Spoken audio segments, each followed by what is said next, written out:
மூளையின் ஒரு மூலையில் சிந்தனை தயாராகிறது. அந்த சிந்தனையை ஒலியாக மாற்றுவதற்கு மூளையில் இன்னொரு பகுதி பயன்படுகிறது. அந்த பகுதியிலிருந்து அந்த சிந்தனை ஒலியாகி நமது குரல் மூலமாக வெளிவருகிறது. இதை புரிந்து கொண்டால் நாம் ஏன் இந்த ஸ்டாமரிங், அதாவது தடுமாற்றம் ஏன் வருகிறது என்பதை புரிந்து கொள்ளலாம். எனக்கு இளம் வயதில் எனக்கு இதே சிந்திப்பேனே ஒழிய சிந்திக்கும் விஷயத்தை உடனே வெளியில் சொல்ல வராது. அதாவது நீங்கள் இப்போ பார்த்தீங்கன்னா அநேகமாக பேச்சாளர்கள் பழக்கமாக பேசுபவர்களெல்லாம் இருக்காங்க. மேடை பேச்சாளர்கள் தொடர்ந்து பேசிக்கொண்டே இருப்பார்கள், அழகாக பேசுவார்கள். ஆனால் சாதாரண என் போன்றவர்கள் பேசும்போது நான் என்ன சொல்ல வந்தேன் என்றால், அது ரொம்ப நாளாக நடந்து கொண்டிருக்கிறது.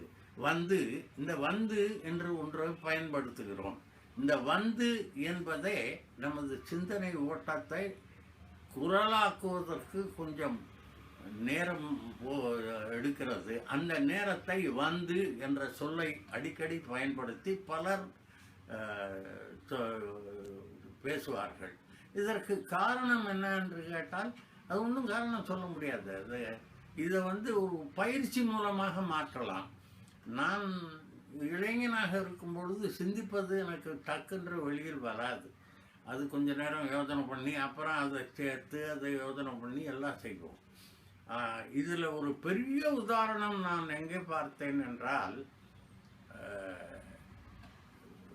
எம்ஜிஆர் அவர்களை நேரடியாக சந்தித்தேன். அந்த நேரடியாக சந்திக்க அந்த கடைசி நாட்களில் அவர் மறைவதற்கு 3 மாதத்துக்கு முன் சந்தித்தேன். அப்பொழுது அவர் பேசும் பொழுது என்னிடம் எப்படி என்றுதான் கேட்டார். அதை ஏனென்றால் இங்கே அவருக்கு அந்த மூளையில் ஒரு சின்ன இரத்த கசிவு ஏற்பட்டு அதனால் வந்த தொந்தரவு. அதுக்கு பிற்பாடு 2 நாட்களுக்கு பிற்பாடு மேடையில் பார்க்கிறேன். மேடையில் அவர் நீளமாக ஒரு பேச்சு பேசுகிறார். அது என்னவென்று கேட்டால், ஏற்கனவே என்ன பேச வேண்டும் என்பதை பூரா சிந்தித்து அதை ஒலியாக்கும் தயாரிப்பில் வைத்து அவர் மேடையில் பேசுகிறார்.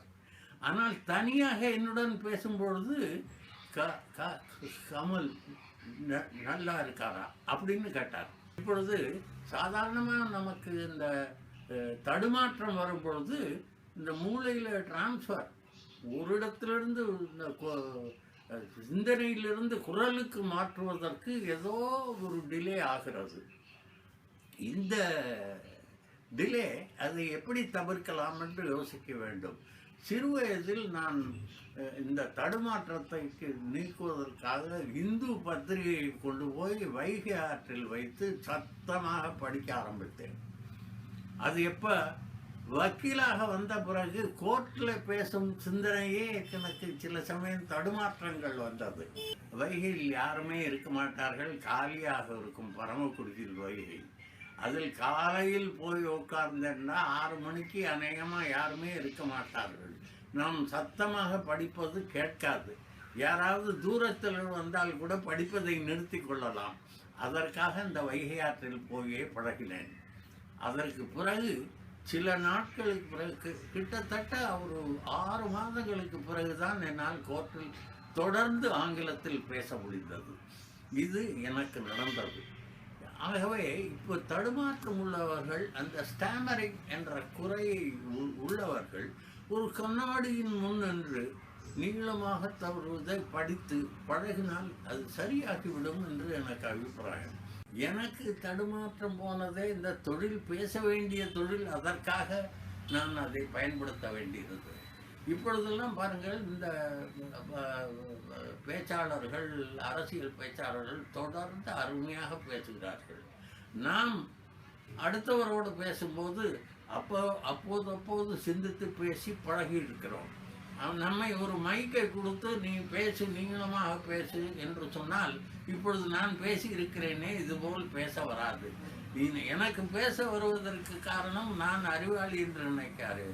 நான் இந்த கோர்ட்டில் போய் இந்த வழக்கு சம்பந்தமான பொருள்களை முன்னாடியே மூளையில் பதிவு செய்து அதை சிந்தித்து அதை கோர்ட்டில் வழக்காக பேசி பேசி பழகி பழகி தொடர்ந்து பேச வருகிறது. இது அநேகமாக வக்கீல் தொழில் செய்த எல்லோருக்கும் பேச வரும். நடிப்பு தொழில் மாத்திரம் சொல்லியிருந்தால் இந்த சொல்லிக் கொடுத்தது மட்டும்தான் பேச வரும், நம்மாக பேச வராது. வக்கீல் தொழில் செய்யும் பொழுது நாம் முன்னாடியே தயார் செய்து அதை கொண்டு போய் பேச வேண்டும். இதைத்தான் நான் எம்ஜிஆர் பற்றி சொன்னேன்.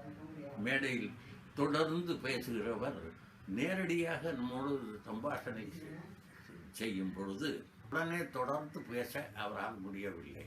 அப்பொழுது தடுமாறுகிறது. இப்பொழுது எனக்கு வயதாகிவிட்டதால் நீண்ட நேரம் பேசினதும் ஒரு தடுமாற்றம் வரலாம். அது வயோதிகத்தினால் வரும் தடுமாற்றம்.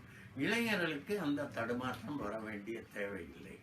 ஆகவே உங்களுக்கு ஸ்டாமரிங் இருந்தாலும் தடுமாற்றம் இருந்தாலும் அதை ஒரு கண்ணாடி முன் நின்று நீளமாக பேசி அல்லது நீ ஒரு பேப்பரை வைத்துக்கொண்டு தொடர்ந்து படித்து இதை படித்து அதை முகத்தையும் பார்த்து இதையும் பார்த்து நீளமாக ஒரு வரியை பார்த்து அங்கே படித்து அடுத்த வரியை பார்த்து அங்கே படித்து பழகினால் இந்த ஸ்டாமரிங் என்பது போய்விடும் என்பது கருத்து. அது இதெல்லாம் ஒரு குறைபாடு அப்பொழுது ஏற்பட்டது.